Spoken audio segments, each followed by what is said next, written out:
Shri Krishna, Shri Krishna, Shri Krishna, Shri Krishna. Gurur Brahma, Gurur Vishnu, Gurur Devo Maheshwara, Guru Sakshat Parabrahma, Tasmai Shri Gurave Namaha, Tasmai Shri Gurave Namaha. Windows 3500 BC is Bhagavad Gita. At a time there are many windows opened. Bhagavad Gita begins with the first window where the speaker is Sanjay and the listener is Dhritarashtra. The second window is the speaker is Bhagwan Sri Krishna and Arjuna is the listener. The third window is I am talking and I hope you are listening. खिड़कियों का जमाना. This philosophy of खिड़की is very ancient one. It is not something new. So in this 11th chapter, the first window that was opened was Arjuna begins asking some question to the teacher about the understanding of the analytical interaction into the integrated experience. See, when you analyze and as a result of the analysis, you come to some conclusions. Now the question is, are these conclusions valid when they are tested on the litmus test of experience or not? If the conclusions are not experienced, they become only a load on the mind. So, when knowledge is appreciated but not experienced, that appreciated knowledge together constitutes philosophy. And philosophy has never solved any problems. Philosophy has never helped anybody, including the philosophers. Therefore, here Arjuna asks a question that, O teacher, what you have been telling about yourself as you are permeated in and through the total manifest world, and therefore you are the reality everywhere, and because you have discovered yourself perfectly as you are on the top of the world, is it ever possible that we also can have the same experience? See, be very attentive. Suppose I go on talking about my glory and my experience. I went to such and such place and it was so wonderful and it was so nice and I have done this, I have done that. After some time you will say, enough of enough. Enough is enough now. What do we get by knowing from you that I have gone to this continent, I have gone to that continent, I have met this fellow, I have met that fellow. The other day, one person I met, and he said, Swamiji, probably you are the 20th Mahatma I came across. I said, what happened to those 19 earlier? Swamiji, most of them are dead and gone. I said, hey, no, my number is there because you are in my company. So many Mahatmas we have gone and met, but what is the result? So also here, Arjuna says, that yasva yoktam vachastena mohoyam vigato mama. Whatever you are told, I think I am clear about what everything is about. However, can I have the experience of what I have understood? Understanding is at the barrier of intellect. Experience transcends the intellect. And therefore, experience cannot be spoken of. Whatever is spoken of is not an experience. See, one day after one of my meditation session, when I got up, one Amma came. She said, Swamiji, I said, how did you enjoy today's bluffs? So when I said, how did you enjoy today's bluffs? She got so angry and annoyed and hurt. Three things together. She said, Swamiji, don't say these are bluffs. We are getting so much benefit. How do you call them bluffs? I said, that is the beauty of a bluff. A bluff is never recognized as a bluff. Then alone it is a bluff. Isn't it? So how it is a bluff? The truth is that which cannot be spoken of. And if somebody speaks about the truth, he is talking straight lies. The world is the total illusion. Whatever you talk about illusion cannot be right. Illusion is illusion. Therefore, anything that is spoken of is far away from the experience. So here Arjuna says, O teacher, what you are told as regards understanding is concerned, as regards giving lecture to others is concerned, I can do that. But when the question of experience comes, will you please help me to have that experience? And that is what he says, Yadi manyase yadi tachakyam maya drashtumiti prabho. Oh Lord, will I be able to have the experience of what you are having now? Is it ever possible for me? And if it is possible, very good. If it is not possible, you make it possible. Because you are Yogeshwara. For you, everything is possible.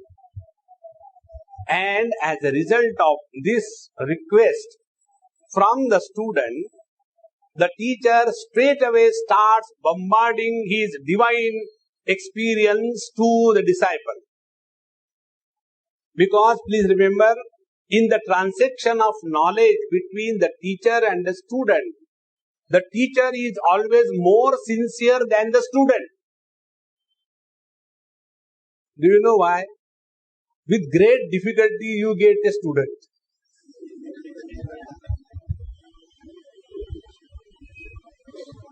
See, Yamaraj, the Lord of Death, who is the Guru in Kathopanishad. Now what is his imagination? Like a disciple thinks about, I wish I get a Guru Maharaj like you, sir. Now the desire of the Guru or the teacher is, I wish I get one single sincere, dedicated disciple who will translate the words into experience. And therefore, every teacher is extremely sincere and committed to the cause for what he is working. But this is not the case with the disciples, because they are on the Guru shopping spree. See? So, the teacher, Bhagwan Krishna, was extremely eager to reveal his own glory as an experience to Arjuna. But the problem with Arjuna and every one of us is, we are the slaves of our own faculties. As long as we are buried under the influence of our sense perception, as long as we are under the clutches of our emotional blackmailism, as long as we are the slaves of our intellectual arrogance, the experience about the absolute can never be. Because these three areas are responsible for creating relativity. By remaining in the relative plane, try to understand and experience the absolute being is an impossibility. So now there are three conditions. One is the relative existence where Arjun, you and me are. Second is Bhagavan Sri Krishna, who is rooted in the absolute wisdom. Now there is a difficulty in transfer. There is no UBS port. You have to create that. Now what is that? That is what is called a Divya Drishti. And this Divya Drishti is given by Bhagavan Sri Krishna to Arjuna. Now what is this Divya Drishti? The divine vision is that experience which will be tallying with the understanding and yet which will not be limited by understanding. The divine vision is that where the divine experience is not limited by the limitations of intellect. See, in Upanishad, in two places, very peculiar opposite thoughts come. In one place it is said that the truth has to be known through mind. In another Upanishad, it comes, the truth cannot be known through mind. So how to understand both these things together? Now here I will give you some very subtle point, be very attentive. This is the foundation of this 11th chapter. Conversion of the knowledge into experience. This is the theme of this 11th chapter.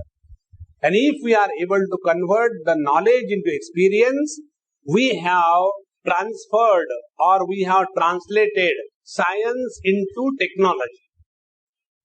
This is what we are trying to do. Now see, when the experience about anything is gained, how the experience is gained? In every experience, the component of experiencer is created with every experience. Without the experiencer, there cannot be validity of an experience. First step. Second step. When the experience takes place and an experiencer is created, this experiencer remains distinct and apart from the experienced. As a result, a trio is born. Experienced, experiencer, and experiencer. Three things. Now, if there is a way by which experience takes place, but an experiencer is not born, that is called as the divine vision. And this vision is granted by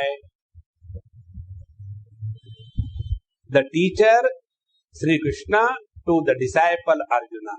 Divyam dadamite chakshuhu pashyame yogamaishwaram. You will be able to experience the non-dual self that you are, although you may be functioning through the relative world of relative existence. The best example that can be thought of is this. When you are standing in front of a mirror, you are functioning in the area of relativity. What is the relativity? You are the seer and the reflection in the mirror is the seen object. And what is your experience? Your experience is not that I have seen the reflection. Your experience is I have seen myself. See?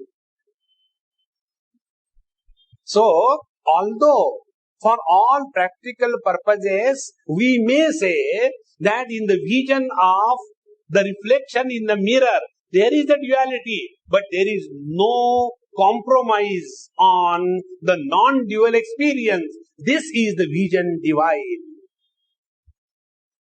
See? Now take an example. I, as a father, and this girl as my daughter. I as a man and this girl a child. Now what is the experience? When I look at the child, I look at the child as an object of knowledge and pass my comment, oh, very good, very bad, and forget about it. But when I look at my own daughter, I see myself reflected in that child. See, now the reflection of a father in a child is more intimate than the reflection of our face in the mirror, is it not? When the mirror is corrugated, when the mirror is not proper, and in that when I see my own reflection and I see a funny face, I don't get hurt. But if the lifestyle and the behavior of my own child becomes abnormal, I definitely get hurt. See? Now why this is happening? Why this is not happening with every child in the world? Because in my child, I am reflected. Now this reflection of the self in the objective world, and as a result of this understanding, the natural love for the whole world is possible only when we have this vision divine, when we function in this world. For all practical purposes, the child is outside me. But when the child is not well, something hurts inside me. So that outside and inside illusion disappears. In this experience of oneness, although the otherness is valid. See, once this vision becomes mature, then what is the experience of the Lord when He looks at His world will be our experience when we look at the world. This is what Arjuna has been asking, and the teacher says, Natumam shakyase drashtum anenaiva svachakshusha. Hey Arjun, you will not be able to recognize me, experience me, as long as you are conditioned by the vision of duality, the vision of separateness. See how Lord's Leela goes on. In the Bhagavad Katha in the morning, these days we are discussing the story of Markandeya Rishi, who happened to be a great seeker, great master, purified himself perfectly, completely pure. As a result of purification, the Lord descends in his life. And when the Lord descends, the Lord says, my dear child, I am extremely pleased with you. When the Lord is happy, when we are pure. And when He descends, He said, ask for some boon. He said, what boon? I have you in front of me. What more is there in this world to ask? Yet, to honor whatever you have told me, I will ask you a boon. And the Boni asks, I want to see your Maya. What your Maya is. And in that Maya, in short I'll tell you, there is a total deluge. None is available except water and water and water everywhere. Except this Markandeya Rishi is still surviving. And he is going through tragedies of tremendous torture because of the life in the sea or the water, etc. For how many days? For millions of years. And one day, suddenly, there appears a small hillock in the midst of the water, and on that hillock there is a tree. And on one leaf of that tree, there is one sweet child sleeping. Kararavindena padaravindam mukharavinde viniveshayantam vatasya patrasya puteshayanam balam mukundam manasa smarami. He had the vision of the Lord in the midst of this terrible experience. Now, our problem is this. When he sees that divine vision of the Lord, he doesn't stop there. Then he starts projecting questions. Who is this child? Who is the mother? Who is the father? Where from the child has come here? Who are all alone? I don't know what happened to the parents. This is not being responsible. The moment you start projecting on your own experience, the samsara, the duality is created. Please understand, if you practice this, stop commenting, evaluating, suggesting, assessing, or judging the world. You are in Nirvikalpa Samadhi. See? At this stage, watch your own mind. At this stage, the individuality I in you is slowly on the verge of getting dissolved. But this Markandeya Rishi, when he saw this child, who is this? Who is this? Let me go and see. He goes nearer to that child. And like a mosquito getting swallowed by the speaker when there are too many insects near about, so he gets sucked into the stomach of that small baby. And when he goes inside, there he sees exactly the same thing what was outside. And there also he spends millions of years. And then when that small child again breathes out, again he is thrown out and falls into the same ocean. And he is confused. What is this happening? What I saw outside, the same thing was inside also. And in the small baby's womb, the whole thing.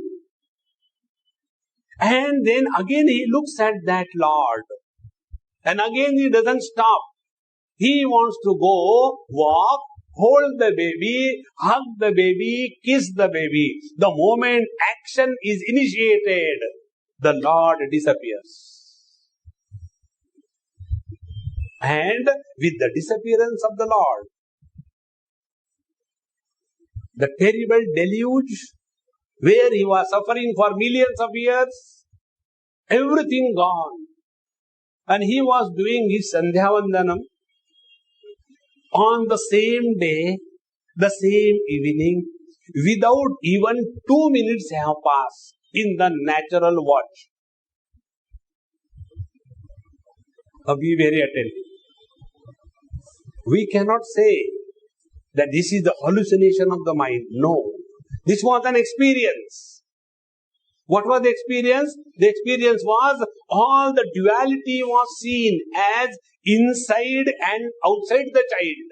Be very attentive. The day in and out, concepts are erased from your mind, you will experience the 11th chapter, Vishwarupa Darshan. Relativity is possible only when the concept of in and out is valid. Concept of in and out is spatial concept with reference to space. And the concept of time is also with reference to change. Now, the space in and out and the time, minutes or hours, are these tangible objects? Like when I say a book comes in my hand and some object, vastu is seen. But when I say 10 miles, means what? It is only a concept. Space is not a reality. Or when I say 10 hours, no, 10 hours is not something you can hold on to.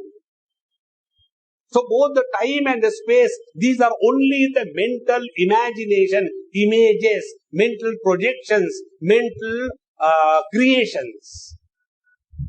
Therefore, the whole duality on relativity is squarely based on only as long as the mind is functional.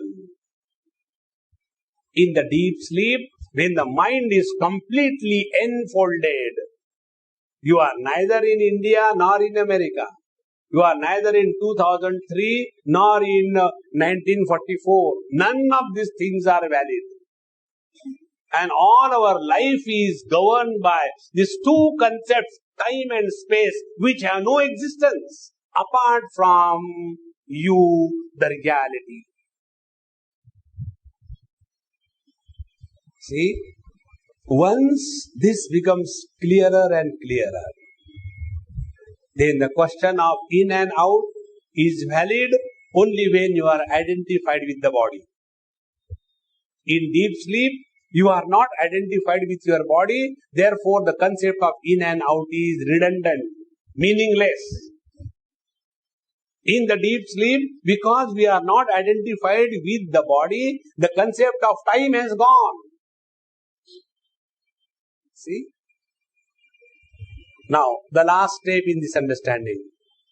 When we are functioning through the concepts of time and space and not getting influenced by the concept of time and space, that experience is the divine experience. How many of us have the experience of birth? None.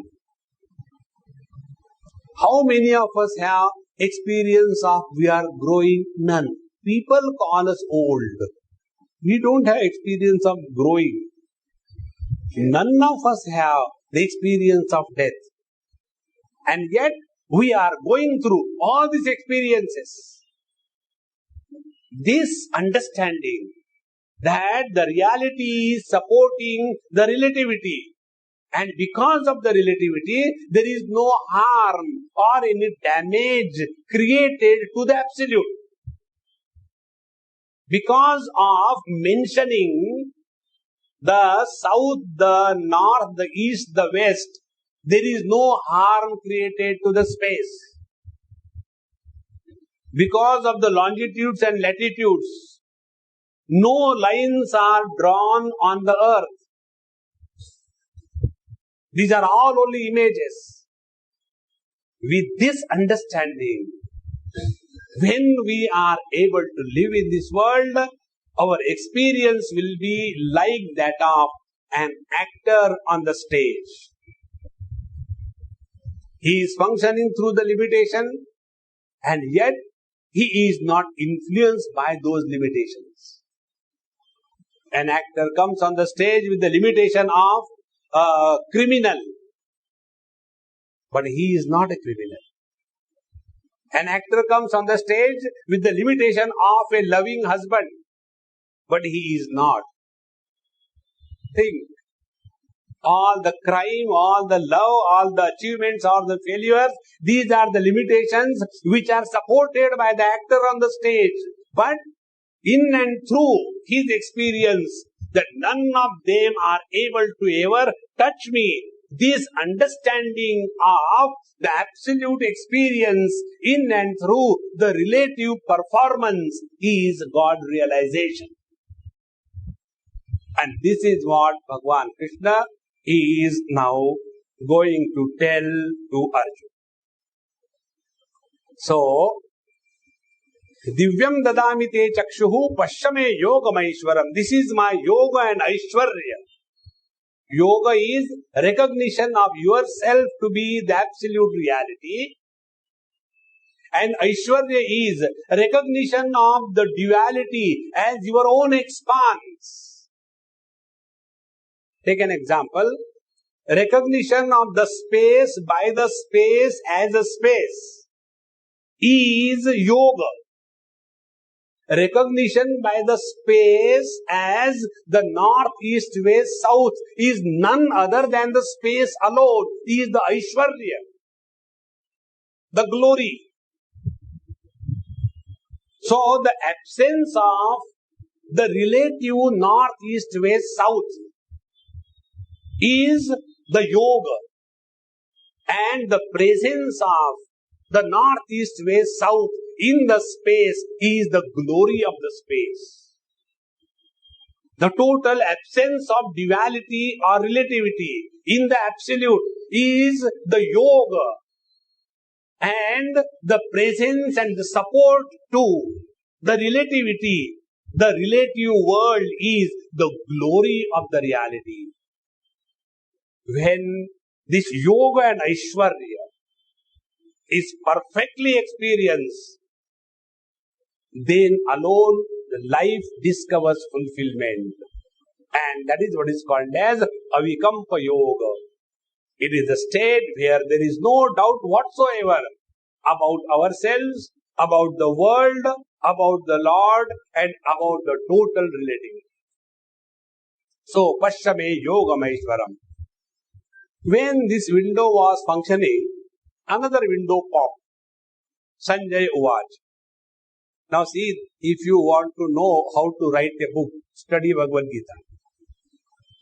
How beautiful the whole thought is presented. So when Arjuna asked this question, then Bhagavan Sri Krishna showed him his Vishwaroop. And when he showed his Vishwaroop, he came to know that this fellow won't be able to see because he is having the goggles of duality. So through the goggles of duality, non-dual reality cannot be recognized. And therefore he gave him a spatial vision. And when the spatial vision was given, what happened? Neither Arjuna can say, nor Krishna can say. So we require a reporter. And therefore, Sanjaya Uvacha. How beautiful it is.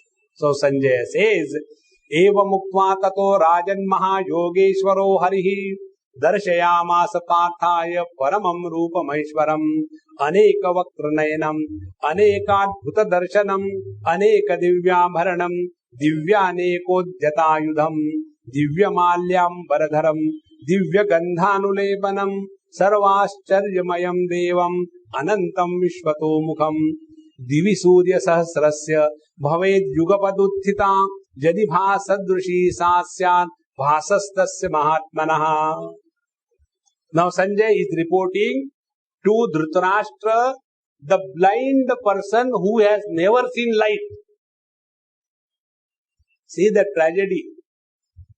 When you have to tell a blind person the beauty of the Lord's creation, how tragic it must be for the reporter.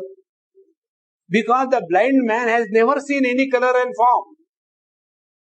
So, Sanjay says, Eva muktva, thus having said by the Lord, Pashyame Partharupani, Mahayogeshwaro Harihi, the Mahayogeshwar Hari. See, Bhagwan was addressed by Arjuna as Yogeshwara.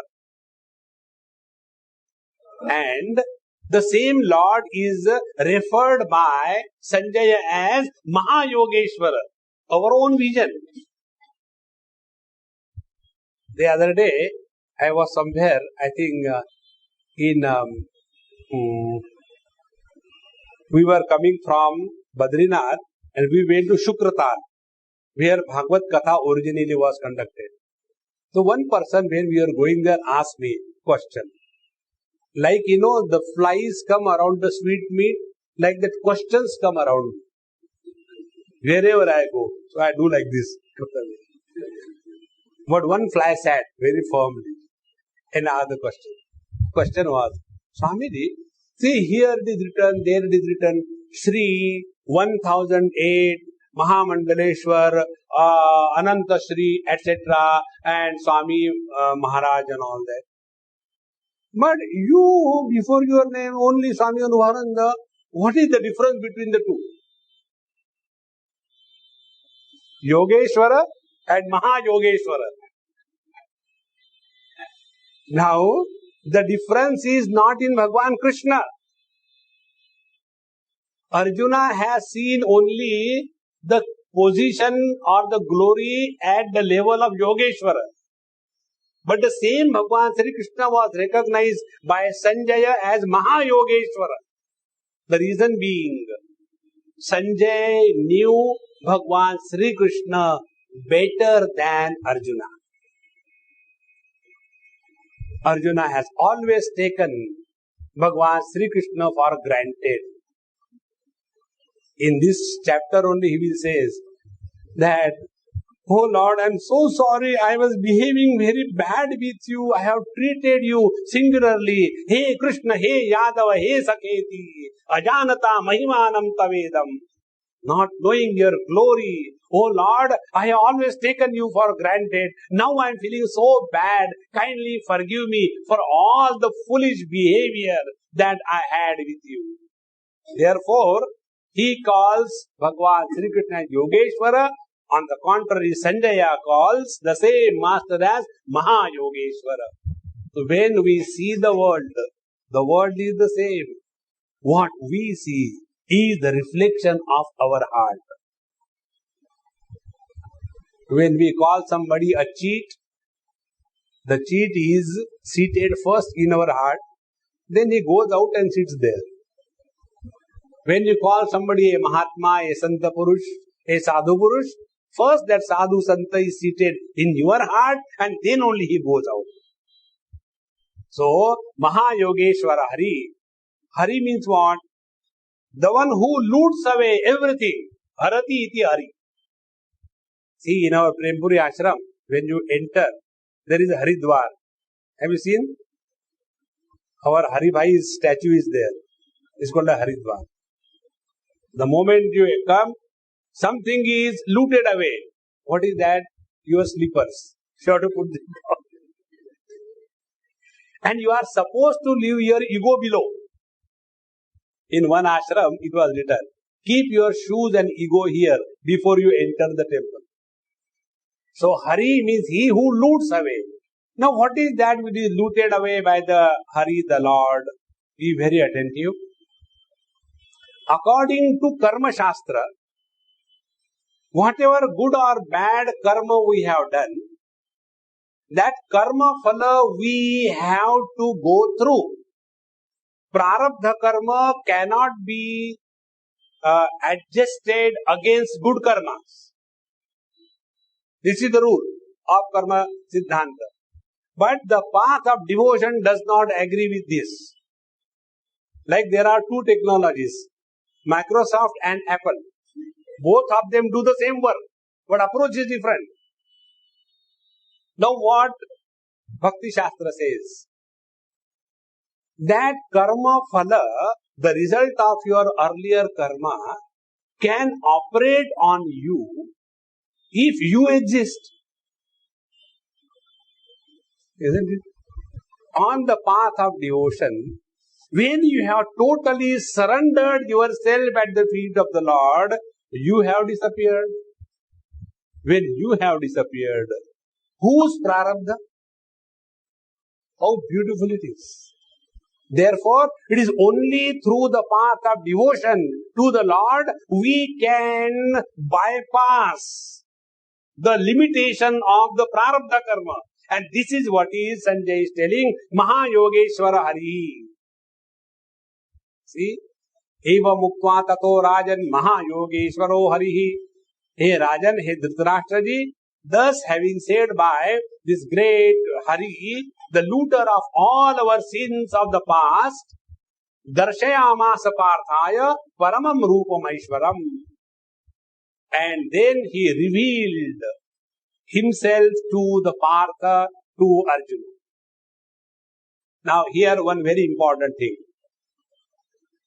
The principle is expounded in Upanishad, Mundakopanishad and Kathopanishad, where it is said, Yamai Vesha Vrunute Tenalabhyaha Tasyaisha Atma Vivrunute Tanum Swam. When the seeker is seeking the truth and the truth alone to the exclusion of everything, to such a seeker alone, the truth is revealed. This is the path of yoga and upasana, or efforts, knowledge.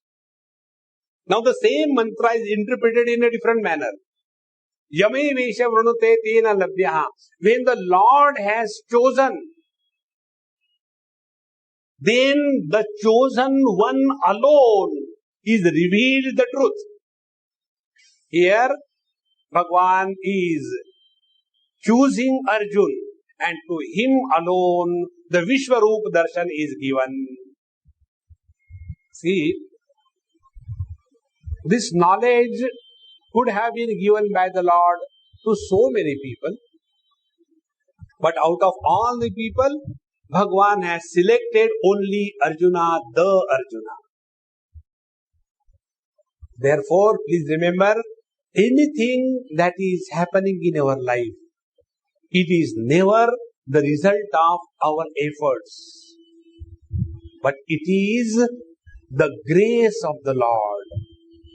And when we are able to understand that our efforts become meaningful and fruitful only when the grace of the Lord is associated with our efforts, then alone we have discovered the divine intervention in our life. And this is what Arjuna has used the word Madanugrahaya Paramam Guhyam Adhyatma Sanditam. So recognition of the divine grace in our heart is achieved by faith, Shraddha. And when the Shraddha becomes strong, as a result of the Shraddha, the truth is revealed to us. So, Bhagwan Sri Krishna revealed his Rupam Aishwaram, his divine form. Now here, in this chapter, we will be told by the Lord the truth at 4 levels. When it will come, I will explain you, but I simply enumerate now. First, the truth expressed with form and with name and with attribute. Saguna Sakar. Second, the truth as with attributes but without form. Saguna Nirakar. The third, the Nirguna Nirakar without attributes and without form or name. And fourth, this attributeless, formless reality taking the form through the avatar to bless the devotees. This is the fourth one. These 4 will be explained in this chapter. And when we have the understanding of the truth in this entirety, then alone the Vishwarupa Darshan takes place. Now the first thing is the Virata Purusha. So, Darshayamasa Parthaya Paramam Rupam Aishwaram. Now what is that Virata Roop? Aneka Vaktranenam, Aneka Adbhuta Darshanam, Aneka Divyabharanam, Divya Aneko Jatayudham. This is Virat Roop. Virat Roop means what? Understanding and experience in its totality is Virat. It is something like this. Through this bulb, when electricity passes, it manifests as light. Now this understanding that we have, developed or discovered from one bulb. But this understanding is not limited only to this bulb. This understanding is for all the bulbs in the universe, whether known or unknown to me. So, when we are able to discover a principle from a limited experience and able to apply it in its totality, that is called as the Virata Purusha. Now see, consciousness expressing through the eyes as vision. How do you know that? Because I can see through the eyes. Very good. Now what will be the Virata Darshan? What will be the total understanding? Through every functional eye, it is the same consciousness which is expressing as a vision. See, this is Virata Darshan. This is what he says, Aneka Vaktram. This Lord has Aneka innumerable mouths. Then Aneka Nayanam. He has got millions of eyes. Then Aneka Bhuta Darshanam. And such wonderful things which we can't even think about. Aneka Divya Bharanam. There are many divine kind of ornaments all over. And Divya Anekodhyutam Yudham. And there are many kinds of Shastra, Astra in his hands. Divya Malyam Bardharam. There are divine kinds of garlands all around. As well as the Divya Gandhanulepanam. Various kinds of scents are all around him. And Sarvascharyamayam Devam. And everything is the most wonder of all wonders. Sarvascharyamayam Devam. And Vishwato Mukham Anantam. And there is no end to the manifestation of this one absolute in and through the multitude of the plurality. Is it not? If we have to talk about the different types of waves with reference to the oceans, this will be the description. There are millions of them, different shape, different size, born at different times, done different jobs, different names. What is called as a wave in India will be called as a ripple in other country. And there are so many varieties. But all of them are the expressions of the same ocean. In the same manner, all the eyes are his. This is what our Purusha Sutta says. Sahasra Shircha Purushaha Sahasraksha Sahasrapad. Sabhumim Vishwato Rutva Atyatishtat Dashangulam. See, in many pictures drawn by the artist, our ISKCON pictures are very beautiful. Then you will see Vishwarup Darshan. In that Vishwarup Darshan, Lord standing like this. Huge structure. And Arjuna is so small before him, like a rat and Ganeshji. And he is looking, And then on that God, there are thousands of heads. Because Sahasra Shirsha Purusha. And then per head, there is only one eye. Therefore, only 1,000 eyes. That is not the meaning. The meaning is, behind every eye that is functional is the same reality. This understanding is called as the Virata Darshan. So, first, this was the experience that Arjuna had. And Anantam Vishwato Mukham, and all around the same experience that he had. Now the second thing. Now this glory, Sarvascharyamayam, this glorious experience that Arjuna had was so bright. Now the brightness of the experience, this verse was used by Einstein to explain his principle of relativity when he first discovered it. He said there is only one place in the whole world where the experience is brought out to some extent correctly. And he has quoted this verse. Yadi surya divi surya sahasrasya bhaved yugapaduttita. If in the sky there were thousands of suns simultaneously blazing, what will be the brightness? The brightness of this divine experience was much more than this. Now I give the experience right away. Be ready. See, but don't be frightened. My Krishna Kanaya is not a frightening Narsimha avatar. No. He is with the flute all around.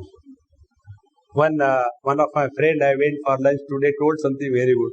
He said, Swamiji, you are the devotee of Kanaya, all the time talking about Bhagavan Krishna. I will tell you something great about your Kanaya. I said, there is nothing less than this.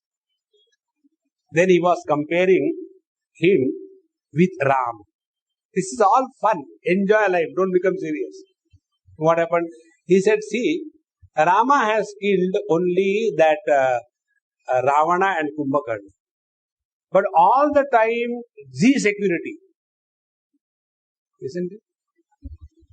This side Hanumanji and that side Lakshmanji. Every time security. Kanai has killed hundreds and millions of them.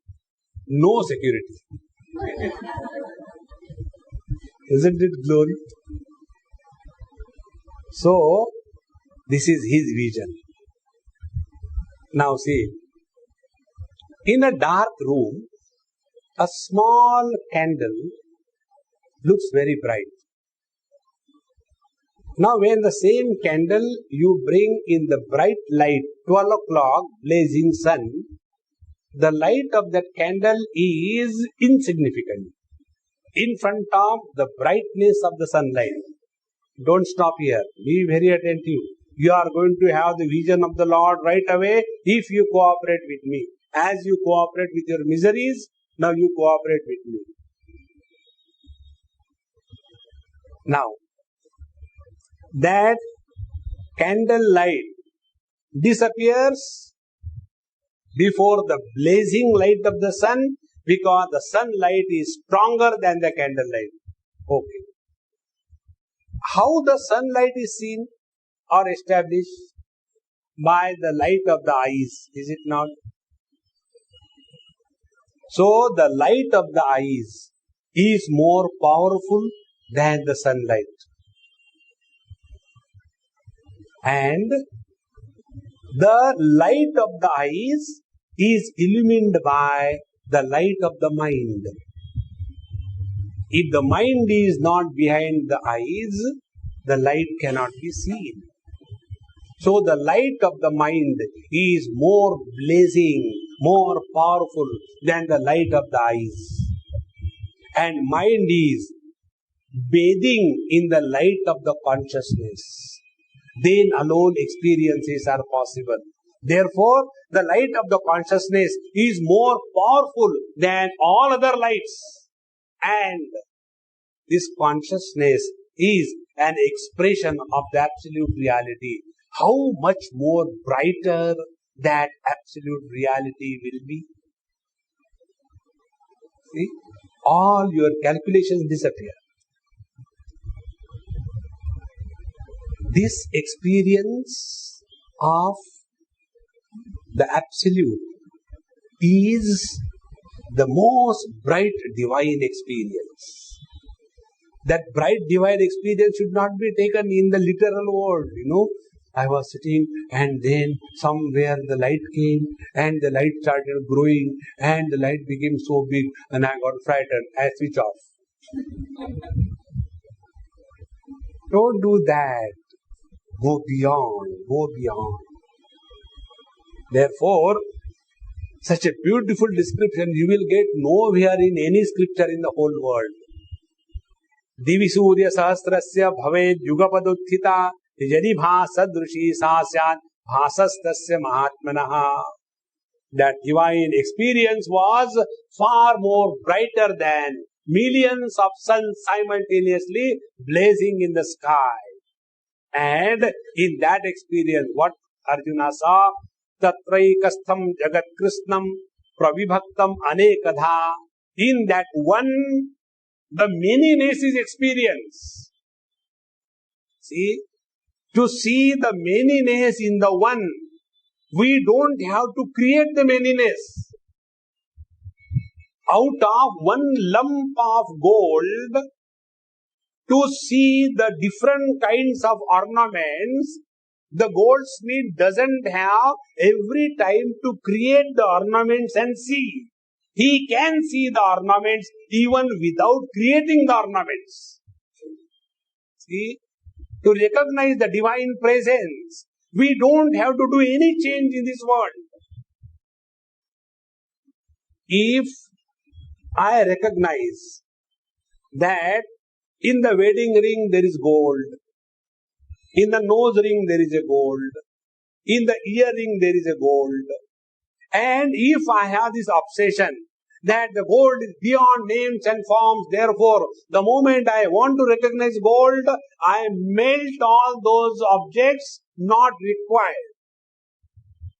The names and forms are not an obstacle for a goldsmith to perceive the presence of gold in and through the varieties of names and forms of the ornaments. In the same manner, if we have this divine vision, what the Lord has given to Arjuna, there is no need to change anything around us. The divine presence is throbbing all the time, in and through. Recognition of this is called as the Vishwarupa Darshan.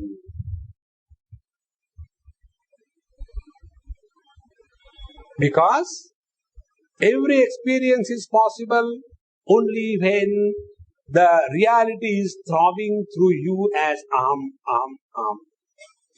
And when you recognize the correct meaning of the aham, then alone you can recognize the divine presence even in the objective world.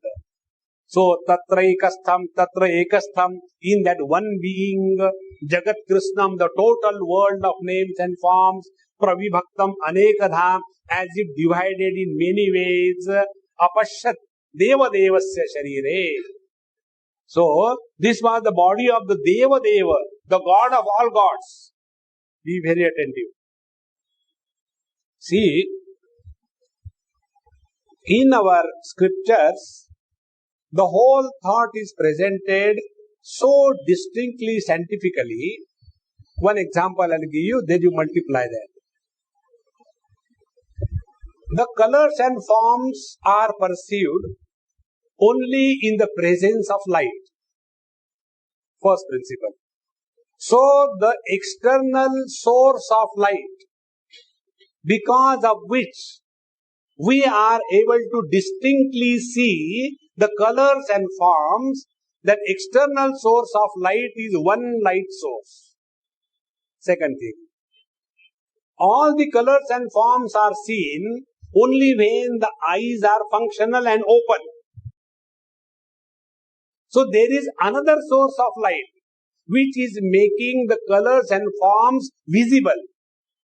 Now, that source of light which is illuminating the outer world of objects, names and forms, that source of light is called as Lord's Sun hanging in the sky.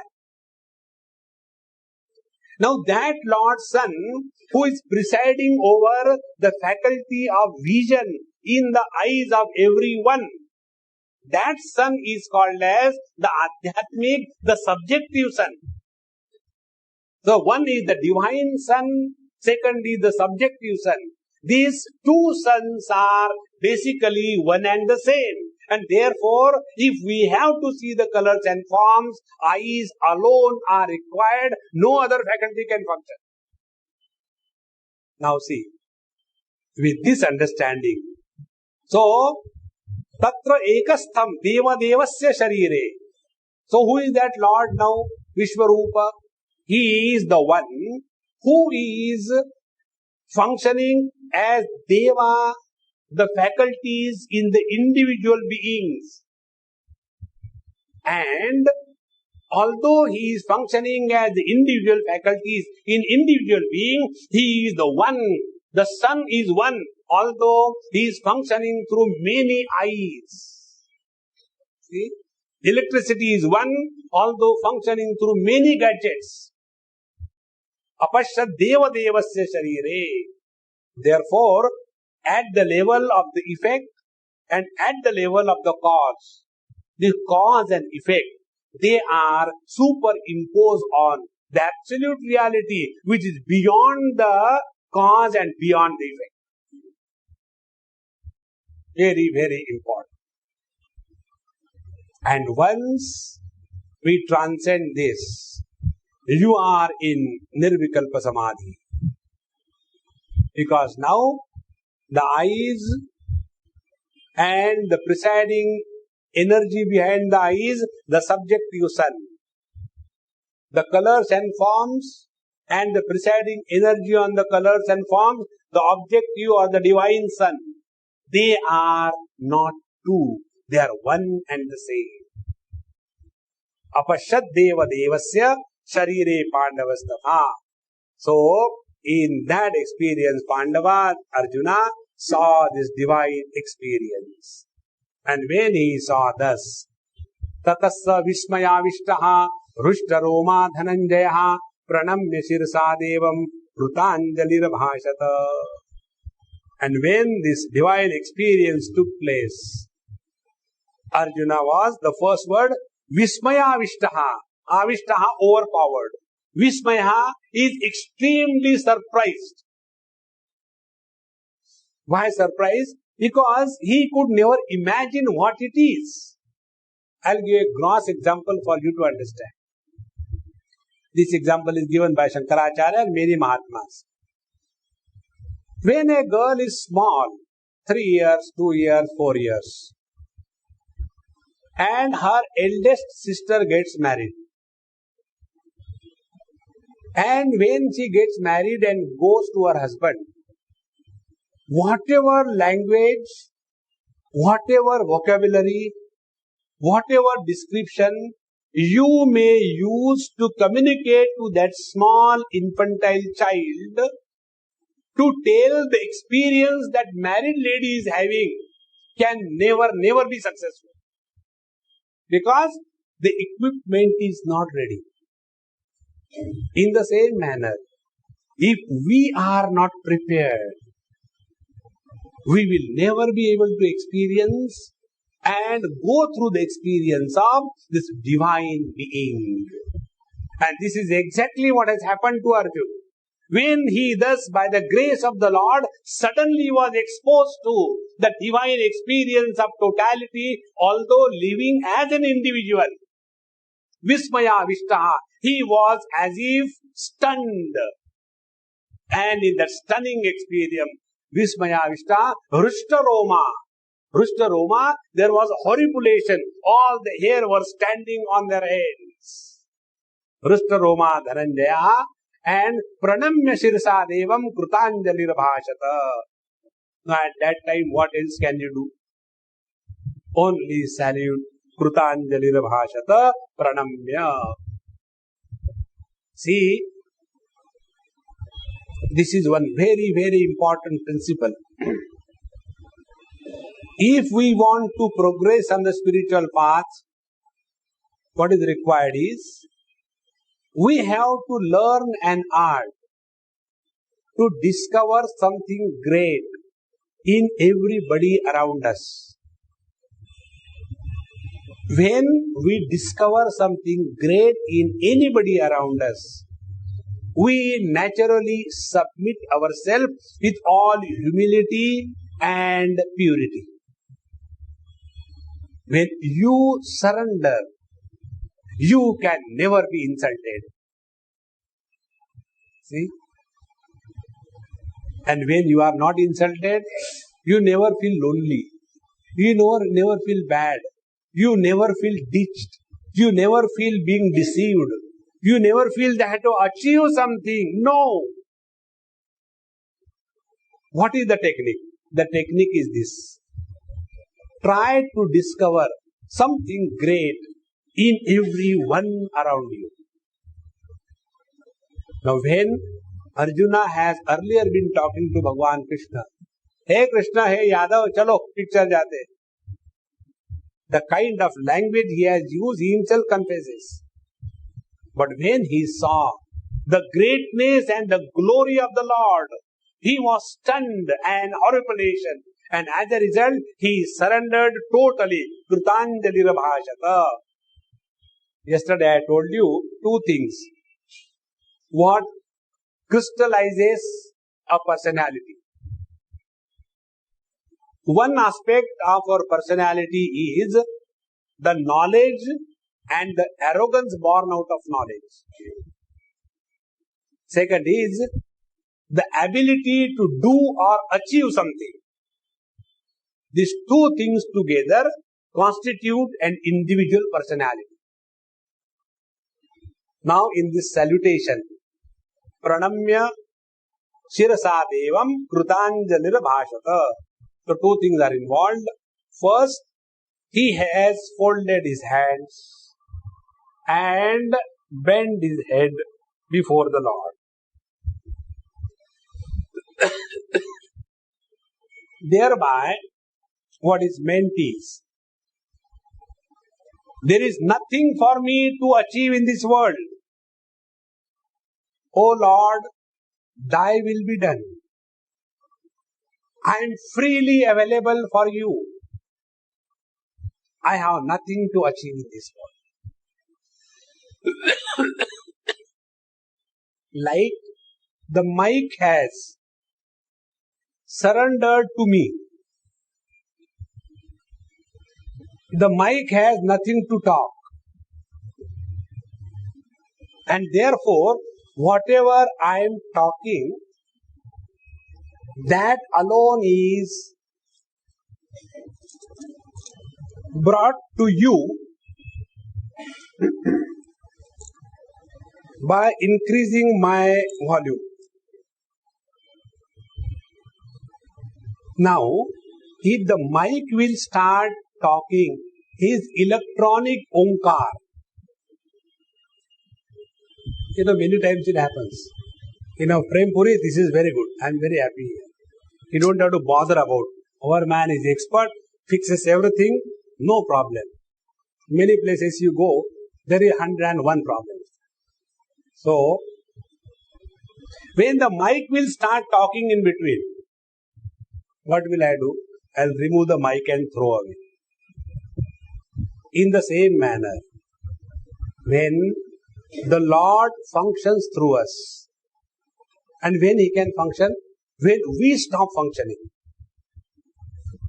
See, these two things, dissolving the individuality is by surrendering your abilities to His will and surrendering your knowledge at His feet. These two things are done.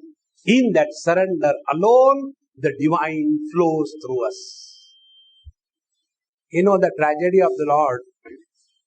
Tragedy of the Lord is, He is constantly searching for a place to stay. Because Lord doesn't have a heart. You have seen in this description, nowhere it is mentioned that He has a heart. He is heartless. So He is searching an abode to stay. But our heart is full of Kama, Krodha, Lobha, Moha, Mada, Matsarya, anger, greed, passion, love, hatred, frustration, depression. Now in that heart, how can He come? So, like Arjuna, when we totally surrender and long to see Him, in this Gospel of Sri Ramakrishna, many times this topic comes. Some of the devotees ask him, Sir, how can we have the God's vision as you are talking to mother? You have her vision. How can we have? What sadhana we have to do?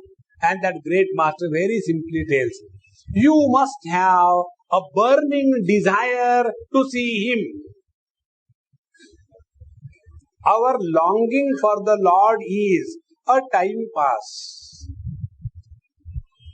I don't know what to do, I am tired. Let me take Gita. They say something is good in Gita. When our longing is intense, the truth will be revealed. So, apashyad deva devasya sharire pandavastatam pranamya shirsa deva krutanjalir bhashata. And thus having surrendered his individuality, thereafter Arjuna started talking to the Lord. There are two places where there are prayers in Bhagavad Gita, and those places are here in 11th chapter. First is here, Pashyami Devastava Deva Dehe, and thereafter he asks the Lord as to who you are. And when the Lord reveals his reality, and again Arjuna prays, and that second prayer is the most wonderful prayer. When we come to that, I'll suggest you by heart it, and every day with the same attitude you chant, you will have the experience of the divine proximity. Now, from the 15th verse onward, Arjuna begins his prayer. Pashyami devastava deva dehe sarvanstatha bhuta vishesha sanghan brahmanamisham kamalasanastham ऋषिश्च सर्वानुरगाश्च दिव्यान् अनेकबाहूदरवक्त्रनेत्रम् पश्यामि त्वां सर्वतोऽनन्तरूपम् नान्तं न मध्यं न पुनस्तवादिं पश्यामि विश्वेश्वर विश्वरूप किरीटिनं गदिनं चक्रिणं च तेजोराशिं सर्वतो दीप्तिमन्तम् पश्यामि त्वां दुर्निरीक्षं समन्तात् दीप्तानलार्कद्युतिमप्रमेयम् त्वमक्षरं परमं वेदितव्यम् त्वमस्य विश्वस्य परं निधानम् त्वमव्ययः शाश्वत धर्मगोप्ता सनातनस्त्वं पुरुषो मतो मे. Now in these 4-5 verses, Arjuna is relating his experience as his prayer to the Lord. See, prayers have got different aspects. One of the aspects of the prayer is declaration of the truth. Like Om Purnamadaha Purnamidam Purnat Purnamudachyate, that the truth is declared. Other prayer is we are seeking something from the Lord. Om Madram Karne Vishruniyama Deva, etc. The third is singing the glory of the Lord. We are neither asking anything nor declaring the truth. We are simply out of joy singing the glory of the Lord. And in this way, Arjuna reveals his experience for our benefit. We will take it tomorrow. Om Purnamadaha Purnamidam Purnat Purnamudachyate Purnasya Purnamadaya Purnamevavashishyate. Om Shanti Shanti Shanti. Harihi Om Shri Gurubhyo Namaha. Harihi Om.